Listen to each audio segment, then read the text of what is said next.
All righty, we're live. Hello, everyone. This is the KiltzHealth live stream with Dr. Nelson, and I am your host, Dr. Nelson. Uh, Thank you for being here. You can put in the chat where you're watching from, and I am in Central Florida. Where are you, Dr. Hockings? Dallas, Texas. Excellent. Okay. So before I start, I want to read something. This live stream is for educational and informational purposes only. The contents are not intended to be a substitute for professional medical advice, diagnosis, or treatment. Even though you will be hearing from two physicians here, we're not your doctor, you're not our patient. So, like I said, this is for informational and even entertainment purposes. Always seek the advice of your personal physician or other qualified health provider with any questions you may have regarding a medical condition. All righty. So,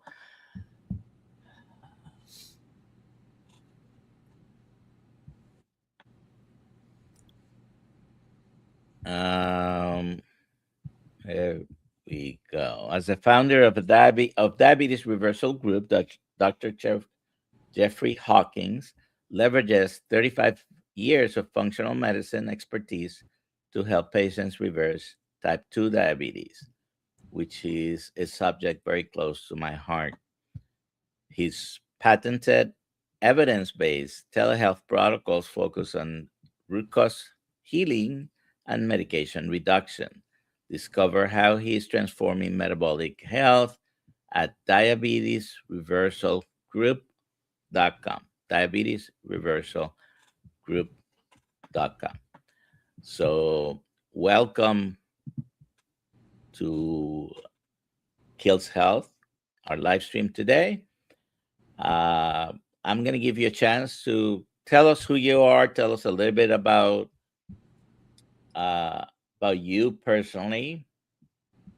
And I thought I had your page open here, but go ahead and tell us about yourself and what you're doing in trying to improve health and wellness around the world. Yeah, so I'm, again, Dr. Jeff Hockings. I've been in healthcare for 35 years now. First 18 years, my wife and I, we built and sold 4 wellness centers in Southern California, kind of pain management wellness centers with chiropractors and medical doctors working together. And after 18 years of that, we decided to shift gears and tackle type 2 diabetes because it runs in our family. I had an aunt who died of it. My wife's dad passed away from it. So it's a personal mission for us, Doc, to get this word out to as many diabetics as possible that this disease is reversible. And so we started it back in 2009. And after 9 years of kind of trying to crack the code on putting together a protocol that could predictably reverse type 2, we finally cracked the code. And that's when we applied for our patent back in 2017. Took us 3.5 years to get patent approval.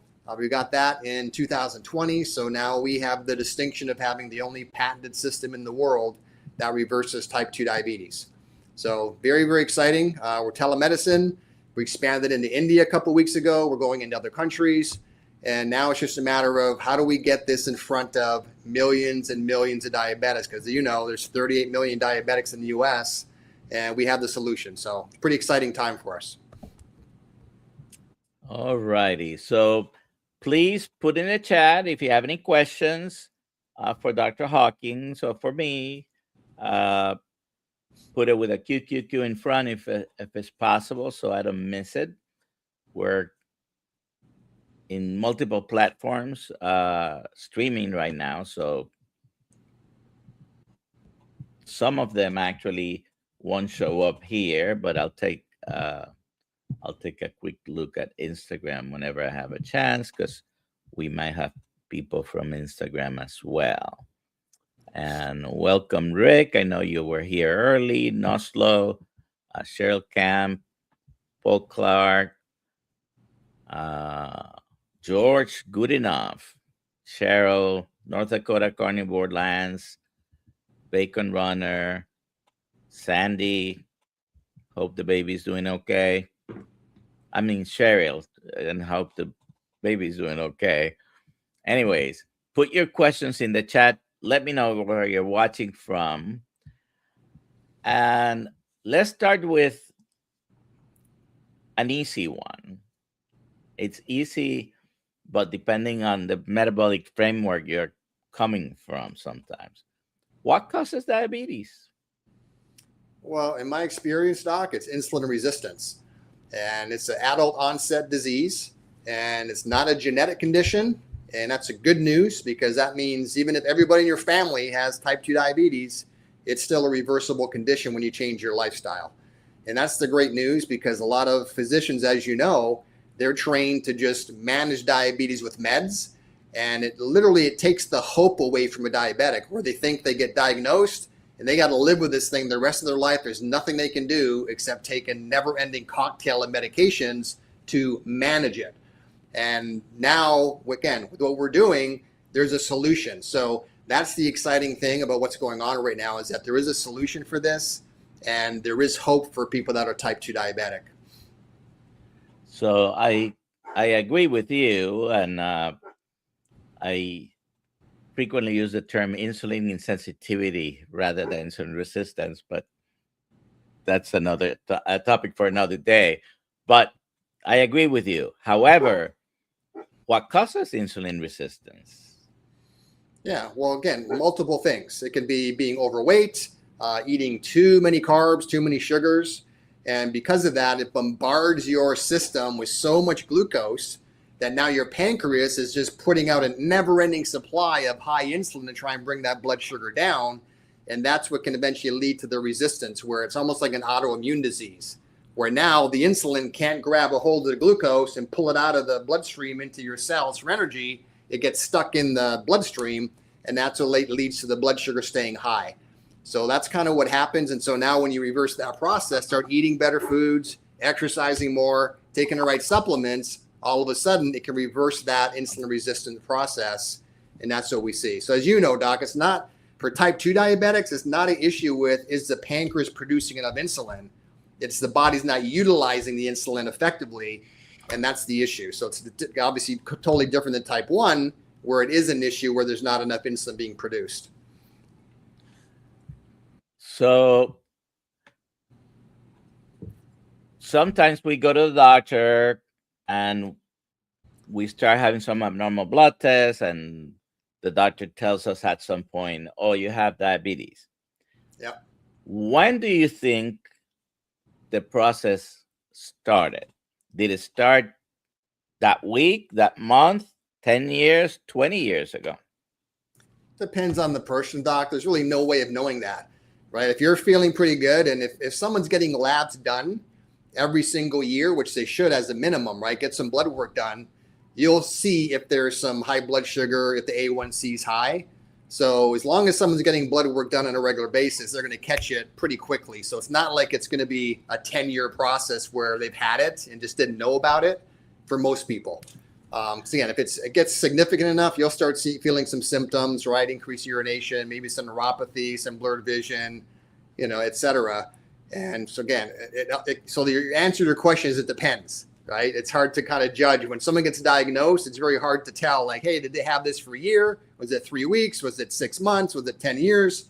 It depends on the actual situation. So my question was more to this aspect. Yes, the diagnosis of diabetes based on 4 different diagnostic criteria, you can be having for years labs and not show that you have diabetes, and all of a sudden you do. But I was talking about the process of insulin resistance and hyperinsulinemia that can start in some studies as far back as 20 years before. So sometimes we do have clues, and we don't pay attention to it as physicians. Most of my career, I've been a physician for 41 years. Most of the time, I two, waited until the patient had diabetes, and then I became great at managing. I was so upset with myself when I, doing some more studying,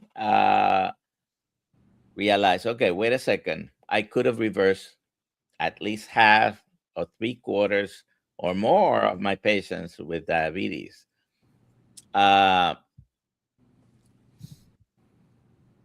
I do have more questions, but let's go ahead and take a question here. Paul Clark is asking, what is a normal glucose reading? Mine is always 110 to 125. Is that high? He's been carnivore for 3 years. Mm-hmm. Do you want me to answer or you want to answer? It's for you, yes. Okay, well, the follow-up question to that is 110 to 125, is that on medications or off medications? Big difference. I'm going to take a stab and say that this is probably off medication, but let's take both scenarios. I mean, we're here to educate. Yeah, so if he's still taking medications, then the blood sugar is kind of irrelevant, right? Because whatever it is, it's an artificial reading, because the blood sugar meds will bring that blood sugar down artificially. So now, if he's not taking meds, that's pretty close to normal. Again, I always laugh about this, and you've probably seen this too, Doc, in your career, how the normals on labs have changed. When I got out of school 35 years ago, it was normal blood sugar to be 120 or less. Between 80 and 120 was normal. Then all of a sudden, magically, about 12, 13 years ago, it had to be under 100 was normal. So now if you're 100 to 120, oh my gosh, that's not good. And he kind of did the same thing with cholesterol. When I got out of school, normal cholesterol was 250 or below. And then magically they changed the normals, and now you got to be under 200 for normal cholesterol. So that's why I'm still saying if it's around 120 or less fasting blood sugar with no meds, then in my opinion, my experience, that's pretty good. So, and I'll tell you how crazy that statement is, which is true. Things change over the years, and sometimes the reasoning is solid. Sometimes the reasoning has to do with we're trying to diagnose more of something so we can treat it with this other thing that we will sell to you. Exactly. But when I started medical school 45 years ago, and at that time nobody would bat an eye until the blood sugar was beyond 140 fasting. Okay, 140 was the key number at the time. Then it went down to 126, and of course, now it's under 100. Now there are some good reasons with that, because when you compare those numbers to what the equivalent A1C is, we always go down to that 5.6% in the A1C, and some studies have shown that once you go past the 5.6, your risks of heart attack, strokes, and cancer and all-cause mortality start increasing at that point. So, there might be some solid academic reasons for using those numbers, but certainly the other reason, it's always there as well. Yeah, in my experience, again, if we see someone who's got an A1C of 5.9 or lower, taking no diabetic meds, we've never seen any issue. I get it. So we're talking about the functional range. I know the labs now say they like to have it below 5.6. Then you look at the A1C for that, that's or the blood sugar number for that. Now you're looking at below 100. Is that real? So it starts getting to the point of, okay, back to what we said before, where they've changed the normals. And of course, now when you lower what the normal is, now there's way more people outside of that now, guess what? They need medications. It's magical how that happens, right? Absolutely. All right. So Charlene ask, how about this drug? How long will you take it? And are the exceptions to taking there? Are there is exceptions to taking this? Lifestyle should be the best option.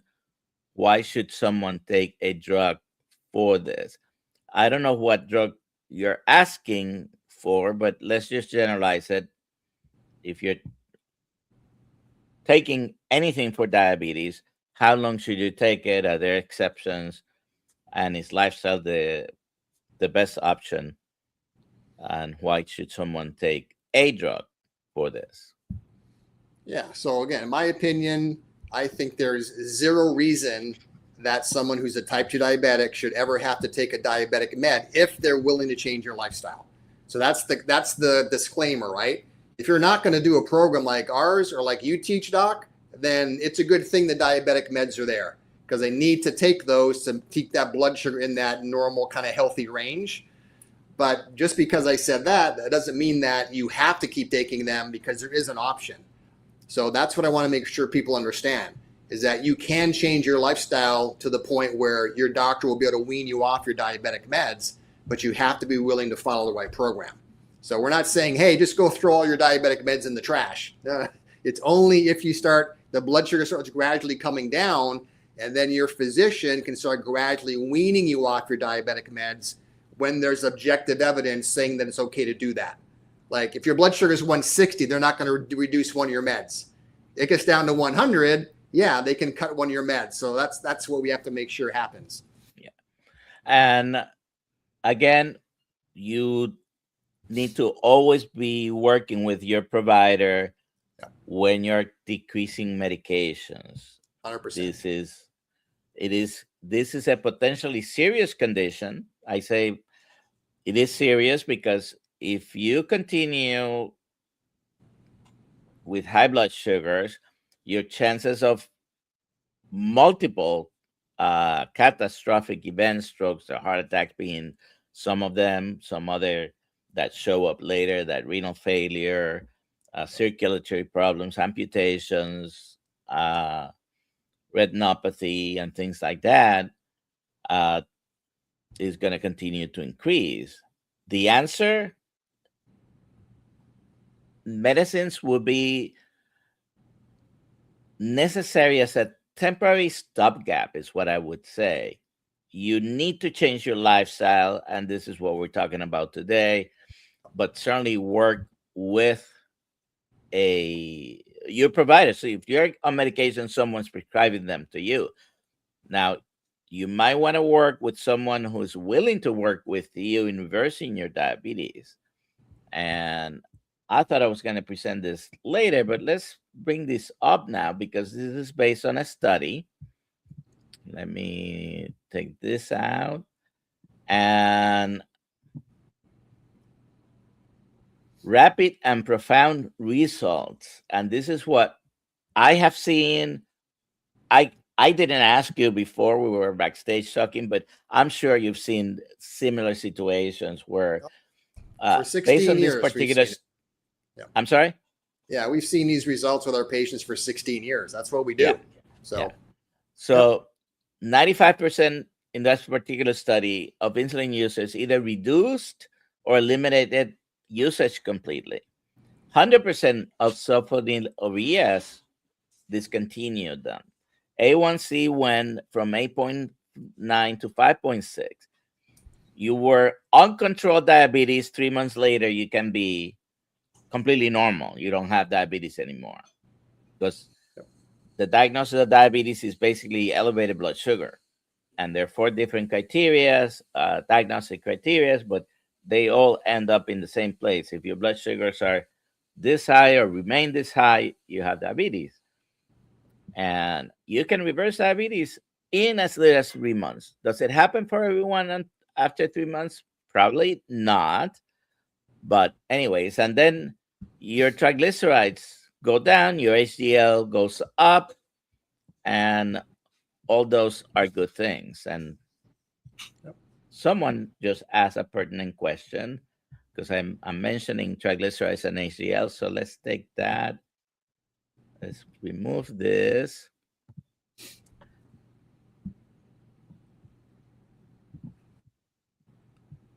obviously you must, if you're using a keto, paleo, carnivore diet, there's always the question about cholesterol. So of course it has come up right now. What about someone with naturally high cholesterol? Yeah. So what is naturally high? That's the question. So what is it? Because there's definitely some misinformation out there as far as what's normal cholesterol versus what is. And again, that was one of the examples I gave you when I got out of school. It was less than 250 was normal. Now they're saying less than 200. And as you've seen, Doc, the craziest thing with cholesterol on the labs, it doesn't even say normal cholesterol between 100 and 200. It just has a less than sign in front of the 200. So you could have cholesterol of 50 and your doctor's like, yep, that's good. That's like saying like your blood sugar 50 is okay instead of having a normal range. So it's very, very odd, the whole cholesterol issue. But yeah, I'd love to hear what the cholesterol level is to where they consider that high. All right. This is not a question, but George Goodenough, who is in the United Kingdom watching right now, my hemoglobin A1C dropped from 6.7 to 5.4 in 5 months. No medication, no help from any doctor. And I'm sure you've seen this over and over the years, right? Yep. Thousands of times. Yep. All right.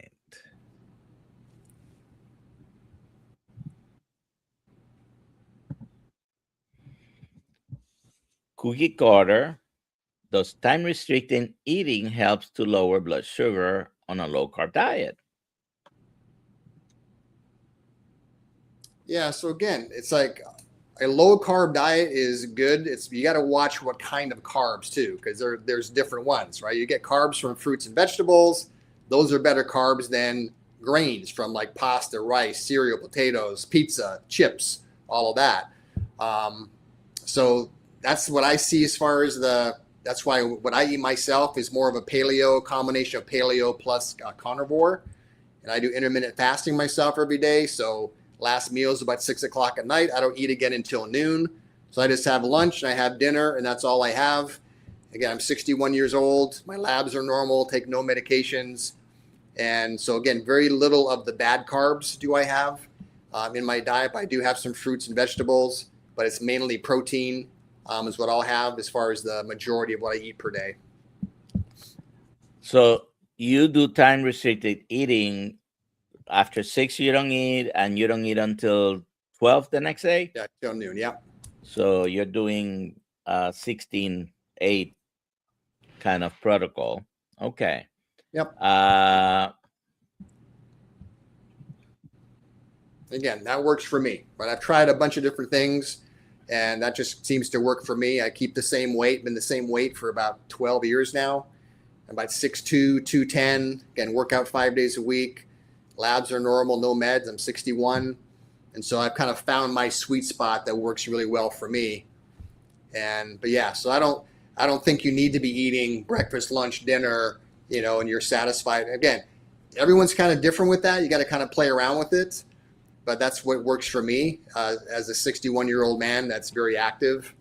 And I'm never hungry in the morning. I don't miss breakfast, and I'm not starving when noon comes along. So that's what's interesting. My wife taught me this a long time ago, Doc, when this is about 15 years ago, and we're watching a movie, and I had this like bowl of cashews next to me.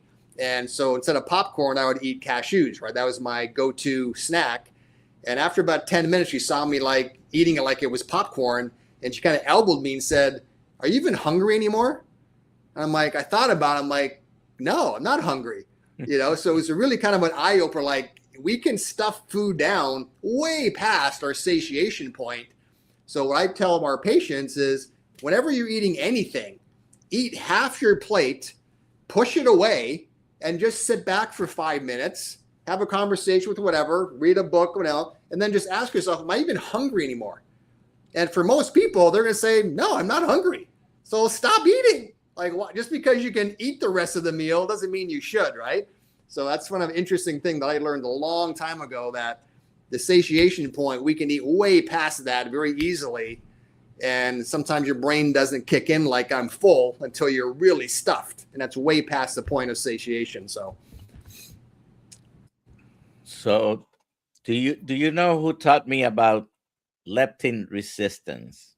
who taught Without you? knowing he was teaching me that, but Who's that? that was my father. My Okay. father is a child of the Depression. He passed away in at the end of 2020, not from the big C, but he was 92. And he had an 8th grade education. He was a very smart man. And he used to say that a lot of people have their little bell in their brain broken that signals when you are full. Mm-hmm. And if you think about it, he didn't know the hormone or the process, but absolutely correct.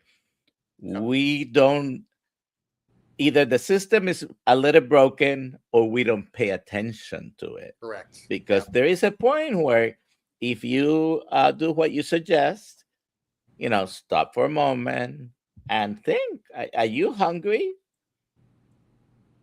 No? Then stop eating. Yep. Exactly. Yep. You're satisfied. And satiety is, people are going to eat to satiety usually because that's our normal process. We, hundreds, thousands of years ago, maybe food was not available as often or as much as possible. And the natural way of eating is you eat as much as you can. And I'm sure somewhere along the way, and ultra processed food companies, which is pretty much any food company out there, Yep. take advantage of this Absolutely. because the foods are manufactured to hit that bliss point and keep us eating until we stop, because we just couldn't eat anymore, not because we stopped being hungry at some point. We don't Exactly. Yeah. listen to Switches it that. off. It switches it off, right? The processed foods and everything else. So, yeah. So yeah, my father taught me about leptin resistance. He didn't even know the words of the hormonal explanation, but he was right. Yeah. All right.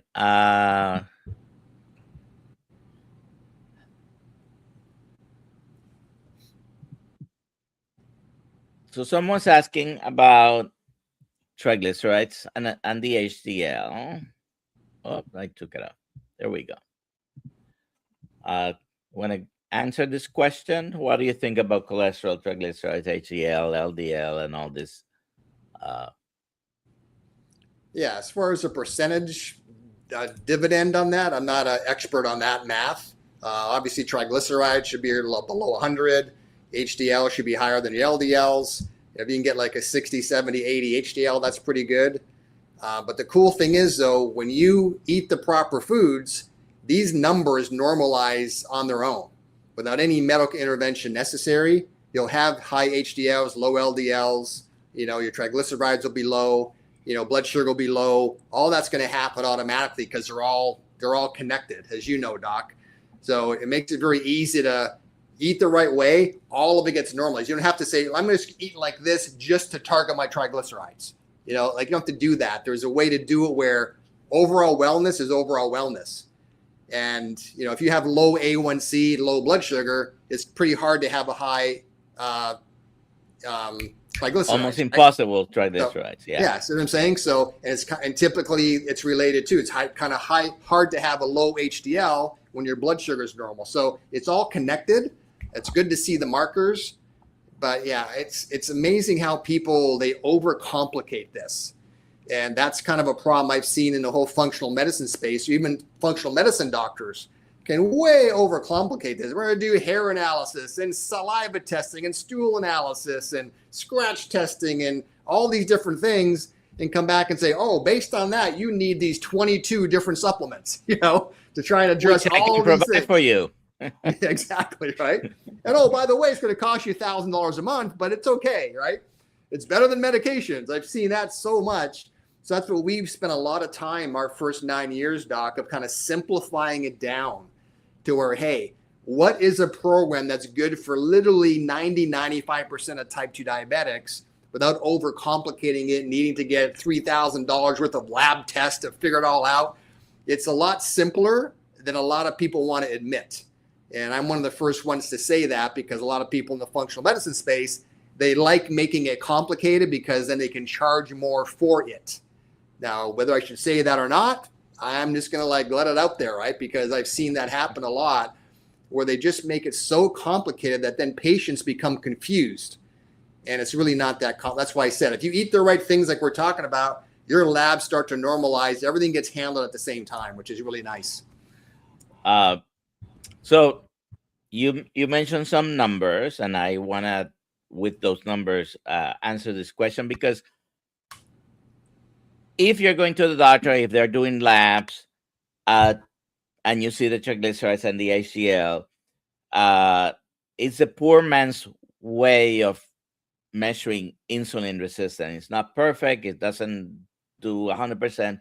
But if you divide triglycerides by HDL, you mentioned the optimal you're looking for, it's probably under 100, right? And I agree with that. If it's under 75, it's excellent. But at least under 100, and the HDL at least, should be over 50. So if your ratio triglycerides to HDL is under 2, you're unlikely to have still some insulin resistance. By the way, yes, it's possible, but we're not talking about the exceptions, just the majority of the patients. And just the same way, even though it's the exception, might be the 1%, some patients, when they go on a very low carbohydrate diet or carnivore diet, they may have actually persistently high triglycerides. Like I said, those are the exceptions, and sometimes you might have to try to figure that out. But this is a good question. If you have any other questions, please put them in the chat. Let me see.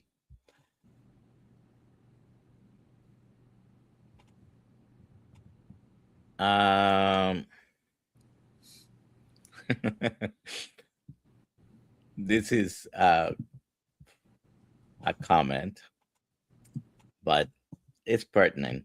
Statins didn't appear on the market until 1987. How did the human species ever survive until then? Exactly. Without the statins, right? Well, that goes to my point I said before, right, Doc? When I got out of school, under 250 for cholesterol was normal. Then all of a sudden, magically, I didn't see any research really backing it up. Now it was under 200. So all those people that were between 200 and 250 that were normal are now abnormal, and they needed a statin medication. Wow, right? So, and of course, now we see people, you've probably seen this in your practice, and you're seeing patients. I see people with cholesterols of like 100, and the doctor still has them on statins. And now what's the byproduct? Now they've got low testosterone, because what's one of the main building blocks of cholesterol? It's hormones, right? So we see a lot of men with low testosterone that are taking statins because their cholesterol is way too low, and now their testosterone's low. So then what do the doctors do? They put them on testosterone shots. So it starts this crazy chain reaction I've seen. It's amazing. Low sex drive, etc. And all they got to do is get off the statin meds. Cholesterol comes back up more to a healthy range. Testosterone goes up. Magical, right? It's amazing. All sex hormones are cholesterol based, cortisol cholesterol based, vitamin D cholesterol based. They all come from cholesterol. And when you're decreasing cholesterol, then you're going to decrease the production of all the other ones that depend on Well, have you seen too this, Doc? On the statins, there's a black box warning on the statins that says statin drugs increases type 2 diabetes. That's been on there for about 15 years. So that's an interesting thing that a lot of people aren't aware of. So hello, CV. Yes, they do get vitamin D deficiencies. Okay, so without giving us the secret sauce, tell us more or less what is it that you guys do with a patient comes to you. I have diabetes, and wants your program to take care of them. So I'll start off with just saying what we got patented. So what we got patented is a specific list of foods you can eat and not eat. And that's sort of a combination of between paleo and carnivore. That's kind of what our system is. It's not specifically carnivore, little tweaks to it. Paleo. And then it's our ingredients and dosages of our nutritional supplements. So that's our secret sauce. That's what we got patented. So you ought to eat the way we show you, take our supplements, and there's 87 different nutrients in our supplements. So it's not just cinnamon and chromium and zinc, like a few things, like you see a lot of blood sugar supplements. It's very, very robust. So that's what we got patented. That's what's unique. So again, eat the right foods, take the right supplements. We give exercise recommendations, and then they get one-on-one coaching and support with one of our support coaches to hold them accountable. And they have to check in with their coach at least once a week, letting us know their blood sugar, their blood pressure, and their weight. And they have to send in a daily food log at least once a week, so we know what they're eating. And so when they check in and their blood sugar starts gradually coming down, once it gets below about 110 fasting in the morning, that's when the coach says, hey, it's time to call your physician so they can adjust the dose of your meds because it's getting a little bit too low. So we're never diagnosing anybody, prescribing meds, or taking people off of meds. We're just coaching them through our wellness program, and it's their physician that decides when it's appropriate to start weaning them off their medication. So it's really cool. It's a very elegant program we have, and it's been working really well for over 16 years now. Do you monitor their blood sugars remotely, or no? They just report themselves either with their own CGM or their glucometer. We have probably about 25% of our patients are wearing the CGMs. But of course, our goal is you reverse the diabetes. You don't need to have that thing stuck on your arm 24/7 anymore, right? You don't need to poke your finger anymore either. So that's the ultimate goal, is to make it where they don't have to do any of that. Then they can just go to their doctor once a year for some blood work. Everything's normal, and they're enjoying their life. That's what we want to have, with no meds, per labs. That's the ultimate goal. Do you recommend any particular CGM? No, I don't. No. I mean, they're all pretty much doing the same thing. So again, when they come to us, doc, they're already a diagnosed diabetic. So they're already either, poking their finger every day in the morning with the glucometer, or they already have a CGM. So if they don't have a CGM, we're not recommending they get one, because with our program, their blood sugar is going to come down pretty quickly. So they won't even need the glucometer anymore. So we're not saying, hey, get the CGM for a few months just so it's easier for us to see your numbers. Because I kind of have a sort of a love-hate relationship with the CGMs. I can see the benefits, especially if you're just got diagnosed, you really want to kind of see what you're eating, how it's affecting your blood sugar. But I think for a lot of patients, it makes them more anxious, because now they can check their blood sugar literally every 10 seconds if they want. And it's just like, oh, my blood sugar, what am I doing? And they kind of like, instead of just with us, just take it once in the morning fast. And that's the only number we need. I don't need to see what it is at 3 p.m. or 6 o'clock at night, because if you're eating the way we teach you, your blood sugar is going to stay pretty stable throughout the day. You're not going to have the highs and lows. But if you're not doing our program, I can kind of see the benefits of it, right? So you really get that instant feedback. So, but yeah, our goal is not having to use any of it. That's the whole objective. I think they're great for monitoring, but like you said, the end goal is to get you off all those things. You just continue eating this way. What other advice do you give them regarding lifestyle? Yeah, so exercise, we tell them, hey, they should be walking at least 30 minutes a day, 5 days a week. That's the minimum. We don't have to join a gym. They can do it on a stationary bike, a treadmill, elliptical machine. just something to kind of get their body moving a little bit. And that tends to be enough because our average age patient, Doc, is 65 years old. So that means half of our patients are older than 65. So trying to get them to join a gym and have to go to the gym 3-4 days a week, working out for an hour, it's not going to happen. The compliance goes way down. So luckily for our program, the two biggest drivers of the blood sugar coming down is eating the right foods and taking our supplements. Those are the two. Again, that's our secret sauce. We got patented. So that's it. And then they got to check in once a week. We have a group support call once a week where they can jump on this conference call and hear other diabetics from all over the country sharing success stories, asking questions. That's really cool. And then, of course, they get unlimited support with their support coach to hold them accountable and answer any questions, et cetera, going through the whole program. You mentioned we were talking about normal ranges of different things, blood sugar and cholesterol were mentioned. And something big happened in 1977 with the food pyramid and the guidelines at the time. All of a sudden, the government is recommending large amount of grains, 6 to 11 servings per day, minimizing meat in all forms, capping. You can't eat cholesterol. Now, we've been eating a lot of fat for thousands of years. All of a sudden, now it's making us sick, right? That was their opinion. So you need to limit that.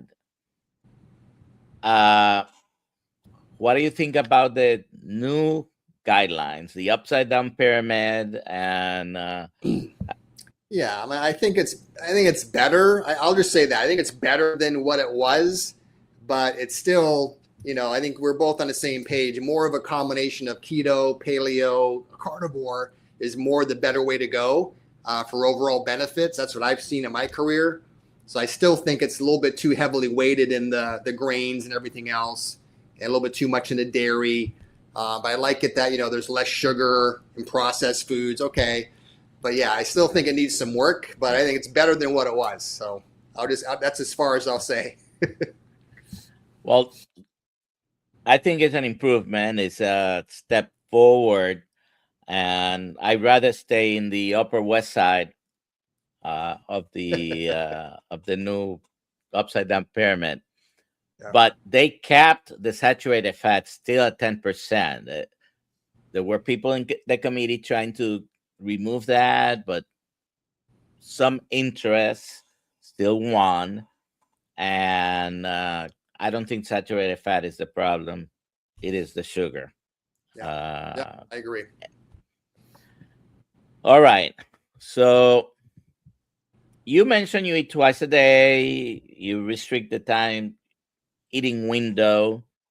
Is that part of the recommendations that you also tell your patients as far as restricting the times to eat? And for us, no. For our program, we don't do that. Again, everyone's got to try their own thing, but with us, we do recommend a breakfast, lunch, dinner, because what I've found over the years, Doc, if you make changes too difficult for somebody, the compliance just plummets to the floor. And so we want to make it where, hey, have breakfast, lunch, and dinner, a couple snacks in between, but it's eating the right kind of food. And again, only eating until you're satisfied versus I want to eat what's on my plate. So those are the things we push really hard. And it's amazing how even doing what we recommend, if somebody has to lose weight, they will in our program, even though we're not a weight loss program. We're a diabetes reversal program. But one of the benefits of eating the right foods is you lose weight if you need to. Amazing how that happens, right? So I just want to make sure that we're very clear that we're not competing with any kind of weight loss company. This is a diabetes reversal program. And any weight loss that happens as a nice benefit, as a side benefit, not as the main goal. And probably everybody loses some weight. Even though sometimes eating these types of diets, you may find a small percentage that actually may have some weight increase. But the end goal is reversing the diabetes, which is the most damaging condition for anything. Absolutely. I mean, I'll give you an example. Like we've had people that are 100 pounds overweight that join our program that are type 2, They go through our program, reverse their diabetes. They've lost 50 pounds. So they're still 50 pounds overweight, but now their diabetes is reversed. So that's kind of, so you can still be a little bit overweight and have your diabetes reversed. And then if you keep eating the right way over the next 6 months or so, you'll continue to kind of lose some weight and get down to your optimal weight. But that's why we say it's not a weight loss program. We're like, hey, if you're this, our goal is to get you to lose 40 pounds. And you've seen a lot of physicians where they kind of make that the panacea. If you just lost 50 pounds, all your problems will go away. Or if you take this pill, you'll never have a stroke. Yeah. So exactly. What do you do? What do you do? I mean, you must have this situation. So I'm going to ask you. Patients are having success with your program. They see the numbers getting better. And very often when patients become very interested in reversing their conditions because they learned here or there that you could reverse it, those type of patients very often don't want to take more medicines and want to get off of medicine. So they go to the regular provider, and the provider does let's say a cholesterol test, and your total cholesterol is 201, or your LDL is 130, and you have to take this pill because otherwise you're going to die from a heart attack or stroke. And if you don't take it, two situations happen. Sometimes if you don't take this medicine, the doctor tells them, I have to kick you out of my practice. I think that's unethical personally. Yeah. But some doctors get upset when they tell the patient, you have this medication, and the patient says, no, thank you. What do you do as far as advising those people, because they might have other problems that they need to continually see a primary care provider? Yeah. So again, if that happens and there's that resistance, and I just recommend they find another physician.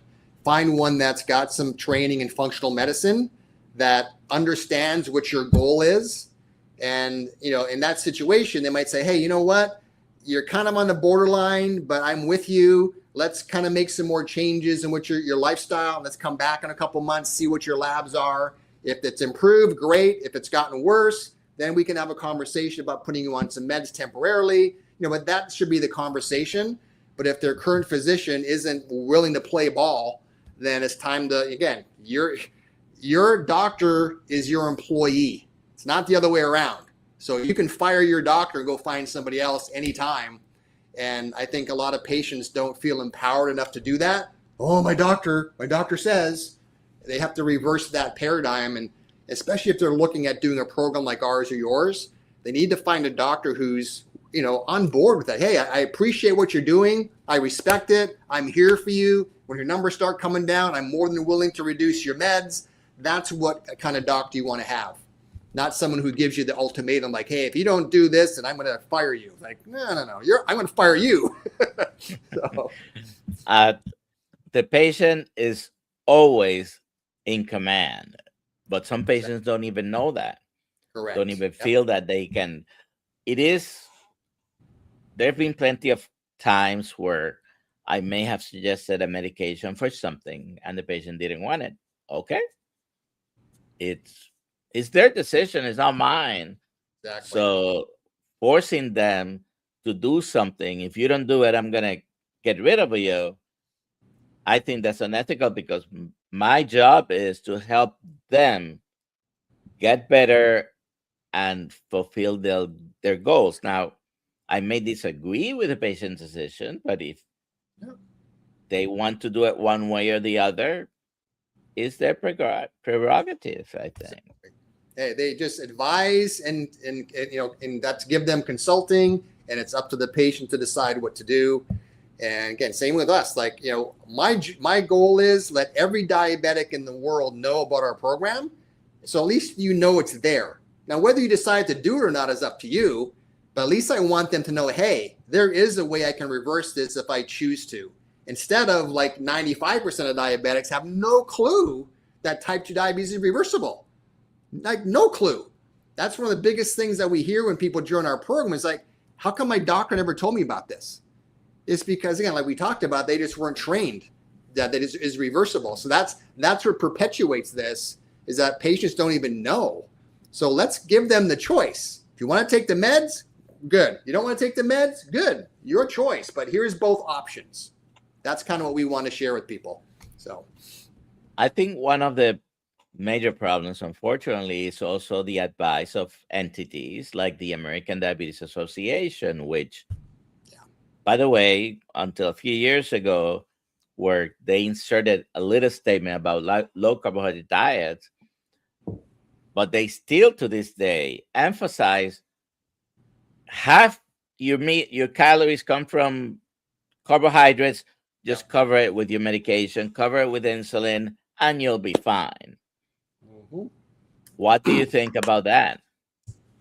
Again, it's all about management. The American Diabetic Association, their whole program it's basically the same advice you get if you go to one of those hospital classes or like a certified diabetes educator. They're all trained the same way, right? Eat this way, but keep taking your meds, right? That's kind of their game plan. It's never eat like this and you can get off your meds. So that's not part of their vocabulary. It's not part of their teaching or their programs. And that's what's sad, right? So again, so they're trying to, hey, lower your sugars, exercise some more, but it's always keep taking those meds. That's the thing that I don't really agree with, is it's really just a management organization versus, here's some proven solutions to reverse this disease. So talking about medications, we cannot end this discussion without talking about the big guns out there in the past several years. Yeah. Now, the first GLP-1 receptor agonist came out in 2005. Okay, it was Byetta. But let's move forward a few years. I think it was 2017 when Ozempic came out. And of course, it took a few years maybe, but now it's the miracle drugs. Yeah. What do you think about those? Yeah, well, as you know, right, and initially the GLP-1s, right, got approved. I think it was back in, right around the time you said, either 14, 17, got approved as Ozempic for type 2 diabetes. But then what they found was, oh my gosh, people that take it, they also lose weight. So they went back to the FDA and got it approved as a new brand called Wegovy for weight loss. And all Wegovy is just twice the dosage of Ozempic. Same drug, it's a GLP-1. So they just marketed it differently, right? Ozempic for diabetes, Wegovy for weight loss. But now, what do you hear mainly in the marketplace about Ozempic now? It's like Ozempic is the weight loss drug. So you hardly ever hear Wegovy anymore. It's all Ozempic, similar to what in the mid-90s, remember Fen for weight loss. Now, Ozempic is now the weight loss drug of our era right now. But either way, Doc, as you know, whether it's Wegovy, Ozempic, insulin, oral meds, it's just another shortcut to give people the false hope that you don't need to change your lifestyle. Just take this medication, you're good to go. So what I've seen in our program is that we haven't been affected by GLP-1s whatsoever, because anybody who joins our program, they want to get off of all medications, including Ozempic and GLP-1s. So whether it's oral medications, insulin, whether it's lap bands, gastric bypass, any of those shortcuts, those people, that mindset would never do our program, because they are looking for something where they can keep eating what they want and take this medication and still be okay. So that's a completely different mindset than somebody who's like, I want to get off these meds. I'm willing to change my lifestyle. And that's the difference. So I don't know if you've seen the same thing with what you're doing. Well, I can almost guarantee to those people who want to keep eating the same way, use the shots, because this is going to help me either with the weight or with the blood sugar, which it's ridiculous to think that if you keep eating the way you're eating, which in most people is the main cause of what you're suffering from, that the end result is going to be good, because at some point you're going to get tired of spending $1,000 a month, Yeah. and you're going to stop it. And studies are already showing most of the people who lost the weight that way, they either regain back 50 to 80%, only a small amount remain. And, all medications have possible side effects, so Yeah. it's never the answer. Now, they're useful tools, okay? And there are people who, after 30 years being diabetic, maybe they now need to use insulin, among other things, because their pancreas got tired of pushing out insulin. I'm in that group. My C peptide is 0.3, basically a type 1 diabetic level. I have no antibodies, by the way, completely. It is type 2 with an exhausted pancreas. But like I said, that is the exception. Most Correct. people Yep. can reverse their diabetes completely, be without drugs, with a normal A1C or near normal A1C, and they will have reduced the risks. If someone wants to talk to to your diabetes reversal group, where can they find you? Yeah. Easiest way is just go online. It's diabetesreversalgroup.com. And you can go on there and click on get started, and you can register for one of our free webinars. And that's where they can just watch the webinar, no obligation. And that's how they can learn more about the details of our program and see if it sounds like a right fit for them. So that's the best place to go. Just diabetesreversalgroup.com. There it is. Okay, diabetesreversalgroup.com. And you can reverse diabetes. There's absolutely no reason you couldn't. Well, unfortunately, I cannot claim that 100% people can reverse it completely, but Yep. I mean, those are powerful numbers that I showed before, right? Yep. 100% of people can get rid of the oral hypoglycemics that I started using when I came out of medical school. Yep. Shouldn't be used anymore, because the way they used to work, or they work, is by increasing your insulin production from the pancreas. And most people are dealing with hyperinsulinemia. So what's going to happen? Exactly. You're going to get worse eventually. Yeah. All right. Let me see if there is any last questions here. We have a couple of. So you've never seen this before, right? In the caves, the cave paintings, usually you see the hunters bringing home That's right. their. That's really good. We never saw. Well, I still haven't seen it. Those great broccoli paintings, right? That's hilarious. I love it. Let's see. This is another comment from Papa Carnivore. Ask your doctor. By the way, he also reversed type 2 diabetes. Ask your doctor what the cavemen and women ate. Ask them if they drew pictures of them eating broccoli, or bread, or was it large animals? Anyways, thank you for being with us today, doctor. Diabetes reversalgroup.com, correct? Yes, sir. All right. So Appreciate you it. can find him there. We also, and we have just about 15 seconds. We'll email you later and have you come to one of our Zoom calls as well within the Kiltz Mighty Tribe community. Okay. Perfect. Have a good day, everyone. And today we have at 5:30 one of those Zoom calls. I'll see you later.